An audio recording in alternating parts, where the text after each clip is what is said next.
Shalom, selamat pagi saudara-saudari yang diberkati di dalam Tuhan Yesus Kristus. Firman Tuhan untuk kita hari ini dalam Injil Lukas pasal 18 ayat 18 sampai 27 berbicara tentang orang kaya sukar masuk kerajaan Allah. Pertanyaannya saudara, adakah yang salah dengan menjadi kaya? Atau apakah kita harus menjadi miskin terlebih dahulu agar layak masuk surga? Tentu tidak ada yang salah dengan menjadi kaya. Namun, yang patut untuk kita waspadai adalah seringkali harta kekayaan membuat orang menjadi sombong atau tinggi hati. Lupa bahwa semua yang ia miliki itu berasal dari Tuhan dan anugerah Tuhan semata. Inilah yang menjadi masalahnya saudara-saudara yang terkasih. Orang kaya sulit masuk ke dalam kerajaan sorga selama hatinya hanya terpaut kepada harta kekayaannya dan tidak lagi mengasihi Tuhan dengan sepenuh hatinya. Ketika Tuhan Yesus berkata kepada seorang kaya dalam Lukas 18 ayat 22, Tuhan Yesus katakan, "Jualah segala yang kau miliki dan bagi-bagikanlah itu kepada orang-orang miskin, maka engkau akan beroleh harta di sorga. Kemudian datanglah kemari dan ikutlah aku." Ketika orang itu mendengar perkataan itu, ia menjadi amat sedih sebab ia sangat kaya. Ternyata orang kaya ini lebih mencintai hartanya daripada Tuhan. Ia enggan melepaskan keterikatannya pada harta.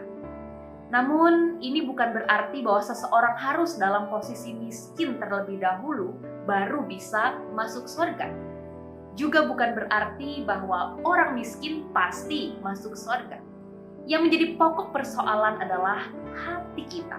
Karena kekayaan seringkali memperhamba manusia.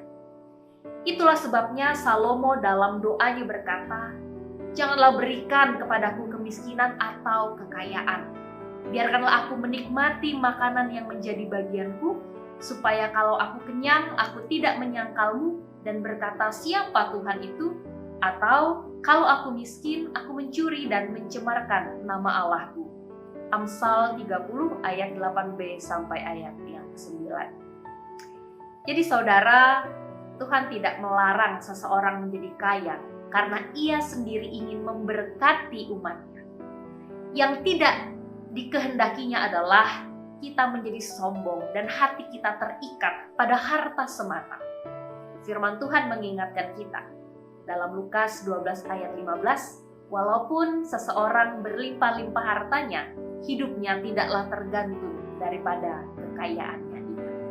Saudaraku, apalah gunanya memiliki harta melimpah jika pada akhirnya kita harus mengalami kebinasaan kekal.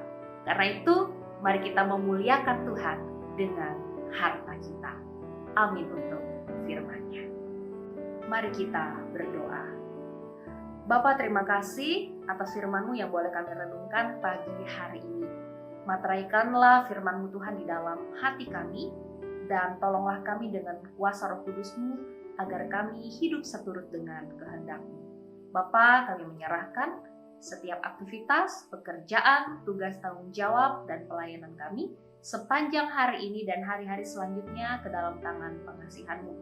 Biarlah dimanapun kami berada, kami dapat menjadi garam dan terang dan senantiasa memuliakan nama-Mu. Di dalam nama Tuhan Yesus Kristus kami berdoa.